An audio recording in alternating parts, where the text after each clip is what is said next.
Hello, and welcome to this presentation on SQL and relational databases.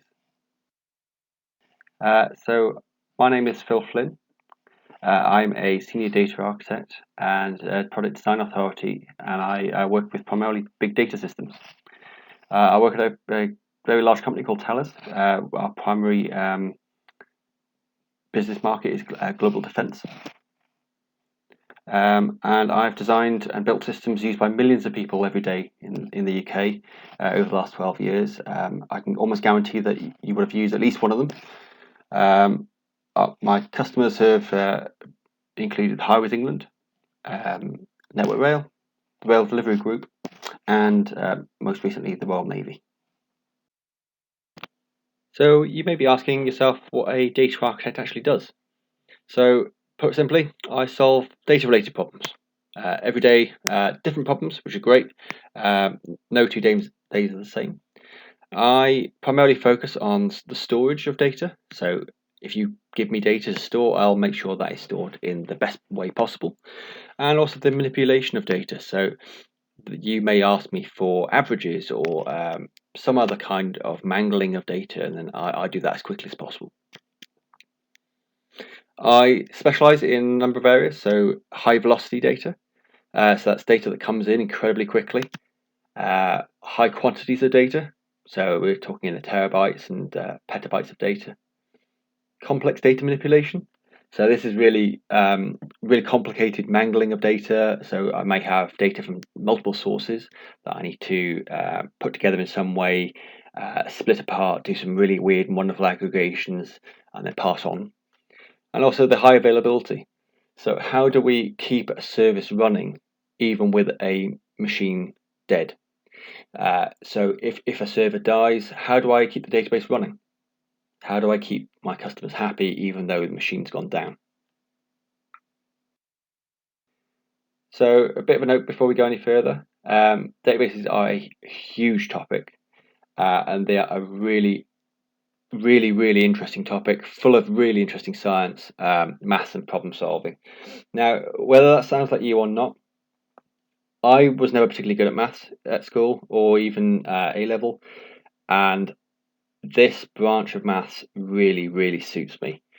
I was never particularly good at maths exams at all in the classroom, and yet this just really works for me. It's really worth having a go at.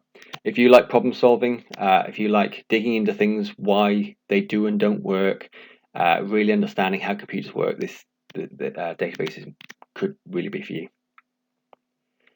This presentation will only cover the AQA syllabus and what that syllabus needs, which is a very small subset of the big picture.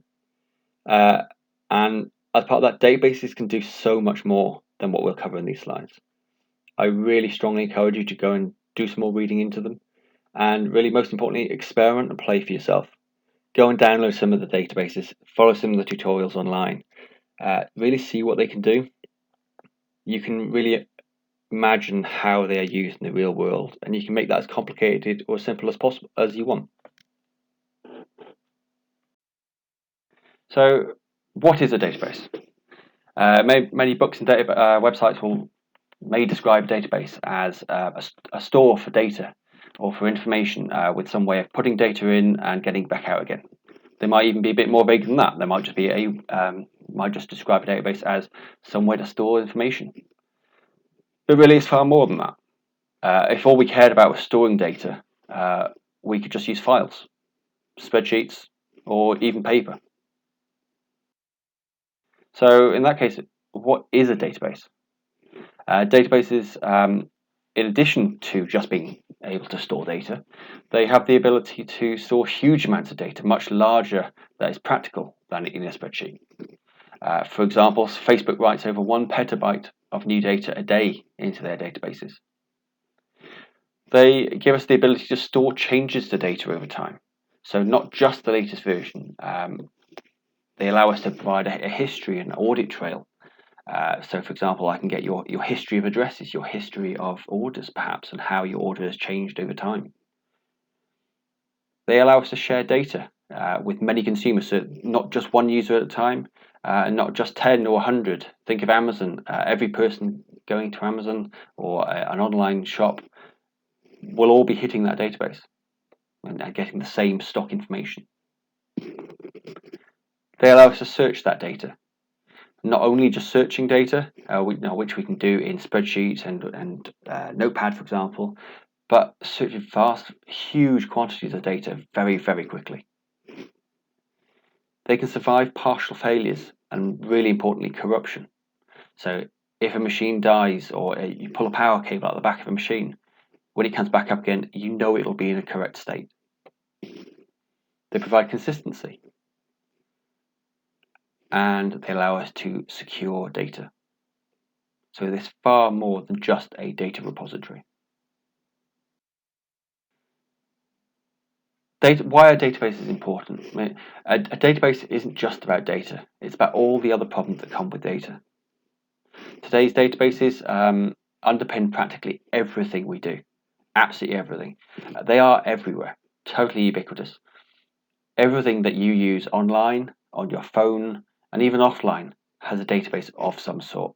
So if you're on your games console, you'll have a database of what's installed, what updates are available. Your phone will have many databases, probably one per app. Your operating system has databases. They are everywhere. They may not be all the same size or capability, but they are everywhere. Databases are also one of the very few technologies where skills learned 30 to 40 years ago are still relevant today. And having an understanding of how databases work is, in my opinion, one of the most important and useful skills that you can have in technology today, and will be even more in the future. We see every day in the news how valuable data is. There's so many headlines about how data is being used or misused, or how people are making money from it. It's only going to get bigger and bigger as time goes on. So when we draw diagrams, how do we represent a database? So they're represented by this. So either a cylinder or a cylinder with kind of lines inside it. And you may ask yourself why. And that's because they used to look like this. So this is a disk pack. And you may notice that on the top of it says 200 megabytes. They used to be very, very big and very, very expensive. Data modeling. So in order to store the data, we need to actually define it. What is it that the data looks like? How will that data grow over time?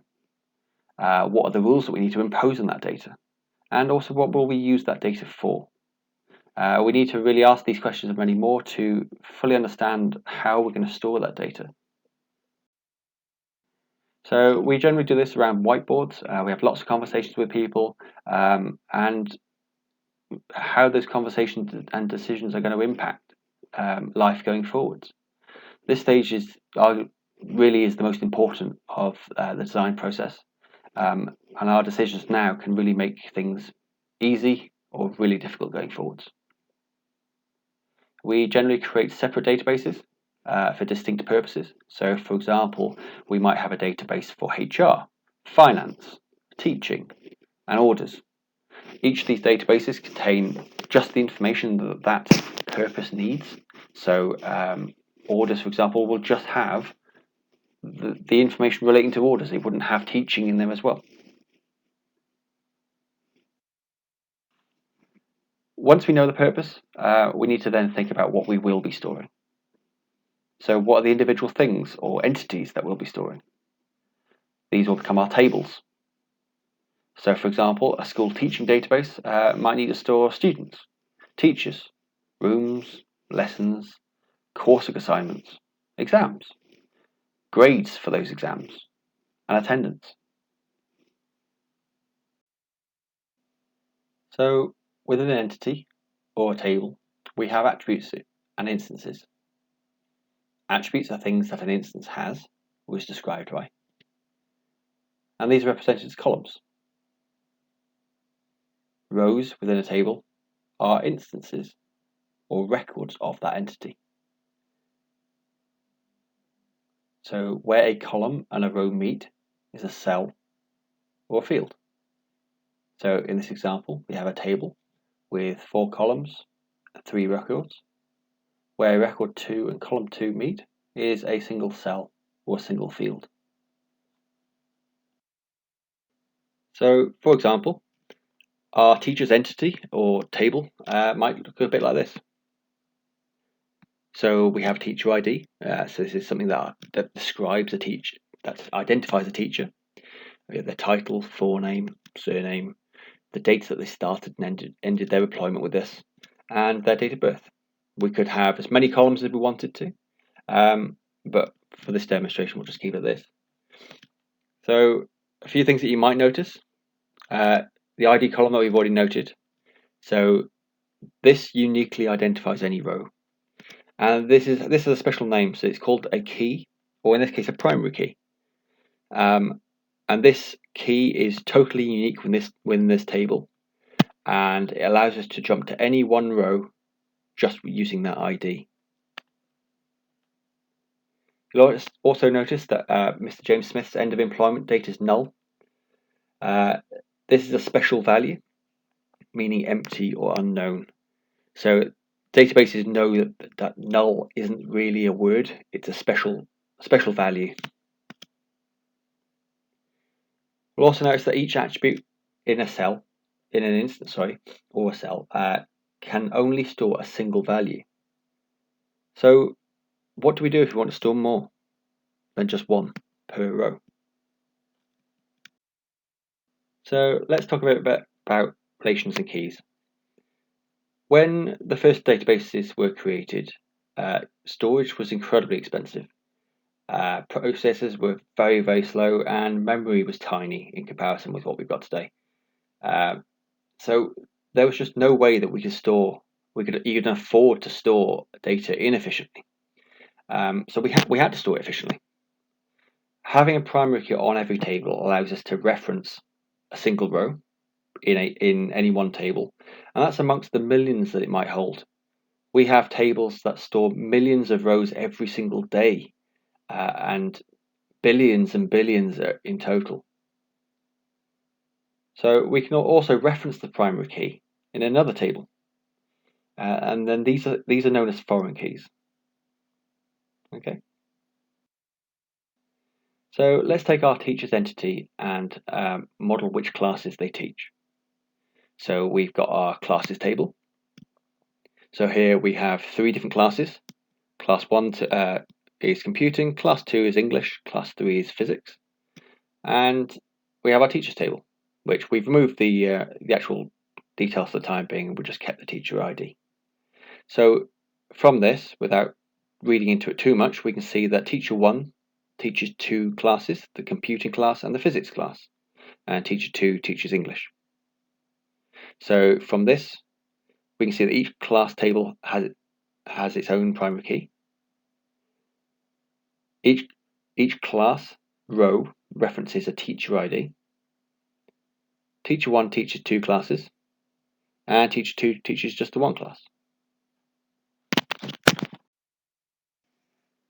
Without keys, we'd need to store data numerous times. I'll show you why this is bad. So it's very big and wastes precious space, especially many years ago where space was incredibly expensive. It was just totally infeasible to do so. There's numerous copies, so there's risk that we won't update them all correctly. With one massive table, it'd be very quickly become too big and unwieldy to work with. And we can see this by adding in our teacher's address information in the following slide. So if we didn't have relations, we're going to have data duplication. We're going to have a very wide, messy table, and it's going to be very hard to address any single row. So for example here, we have just 2 teachers who teach the same 3 classes that we had in the previous slide. So Dr. Mary Smith teaches both physics and computing, but she's also moved flat. We can now see that we have 4 rows referring to Dr. Mary Smith rather than just a single one. And Dr. James Smith has always lived in the same house, so he's just got a single row. Now, you can imagine updating for certain rows, certain columns, it's going to be a right nightmare identifying which one we actually need to touch. Conversely, with relations and keys, we have our teacher table, which is nice and clean, has our two rows.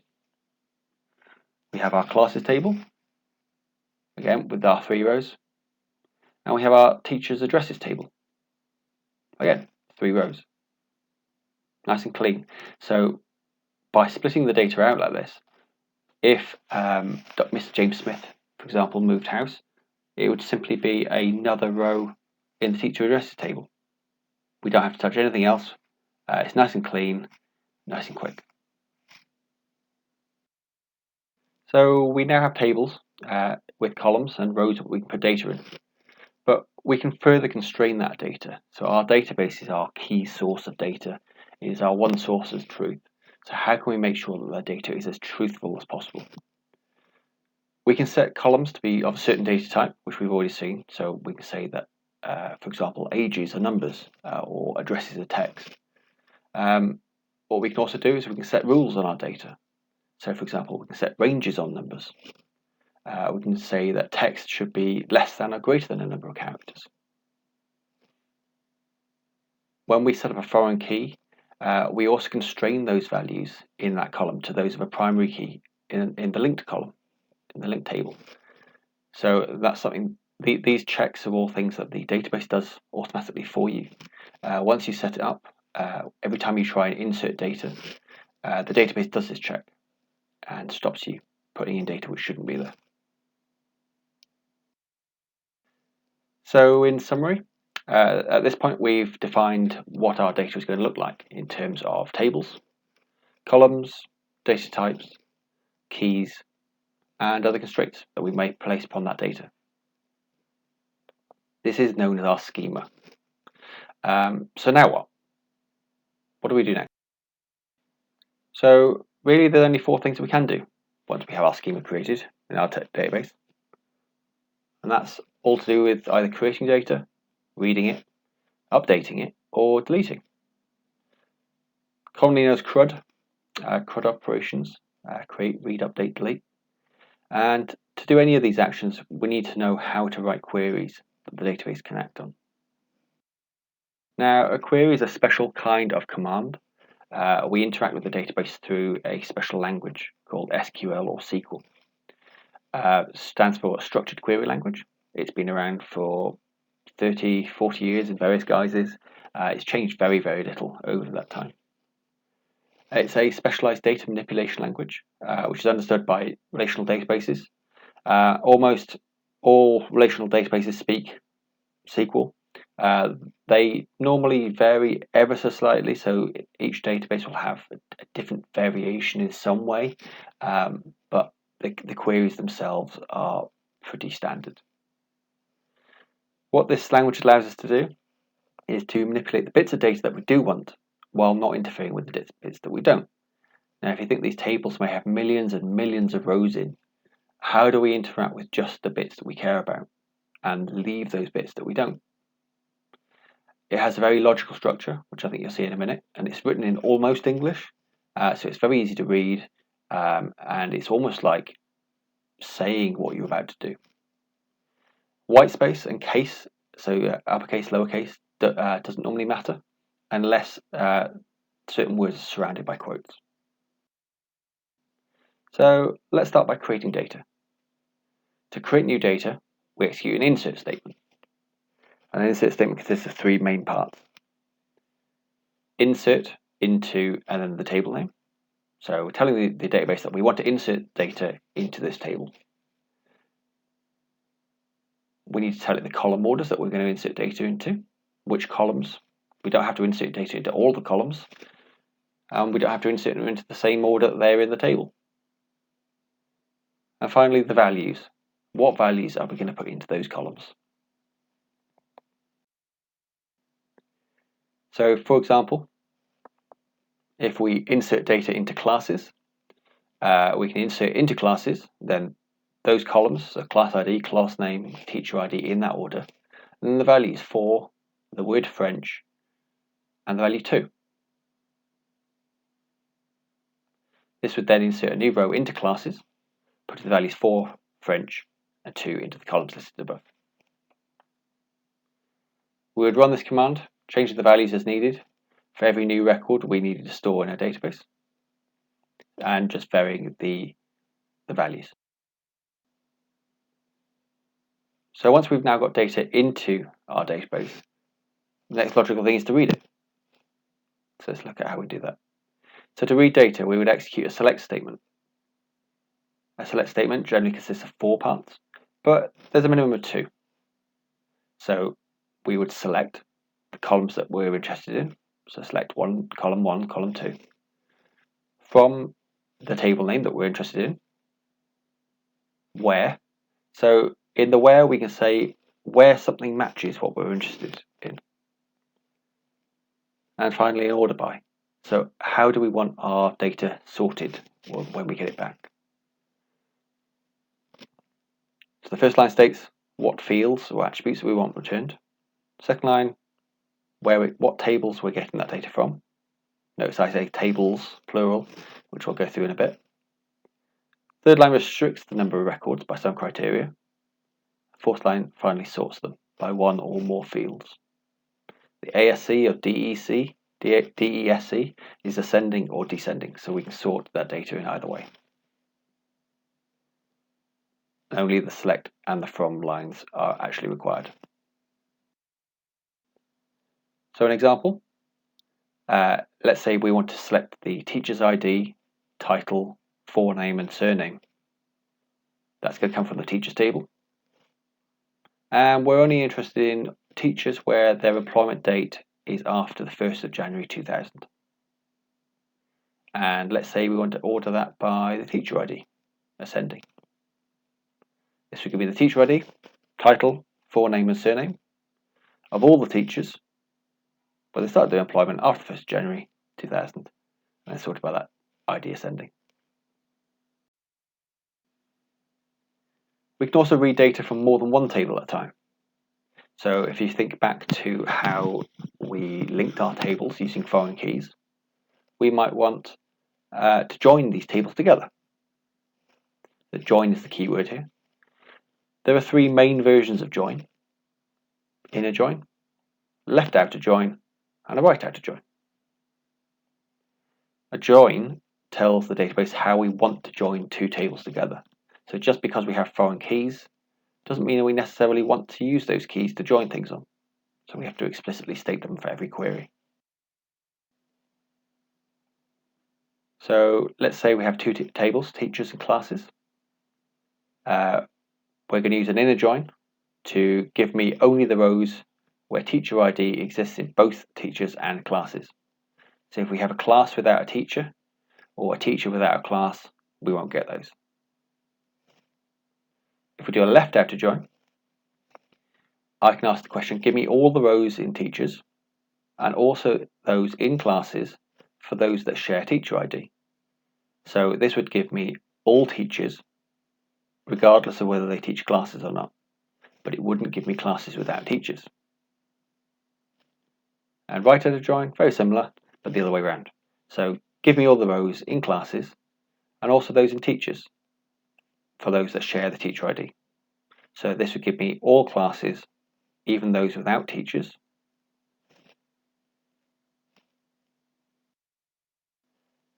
This is a really useful graphic, which a lot of developers use to kind of show you the sets of data that you're going to get back. So top left, you have your left join. In the middle, you have your inner joins, and on your right, you have your outer joins. They give you examples of queries as well.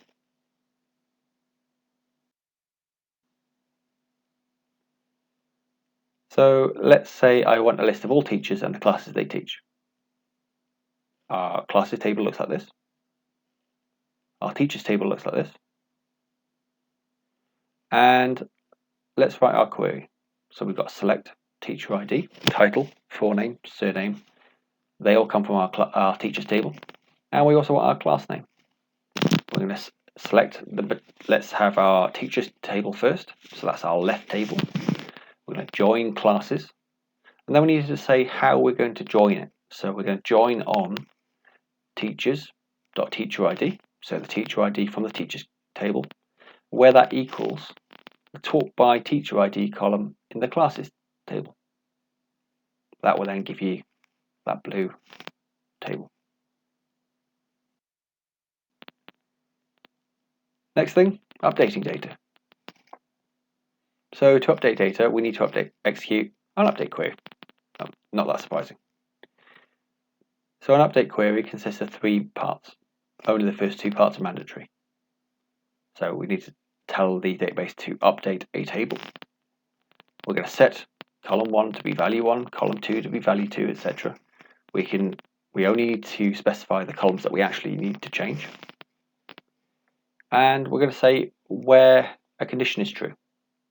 So if we don't have the where, then that update will affect every single row in that table, which isn't normally what we want to do. So as an example, let's say I've misspelled a class name and I need to correct it. So I can update classes. I can set the class name to be English, spelled correctly, and where class ID is 2.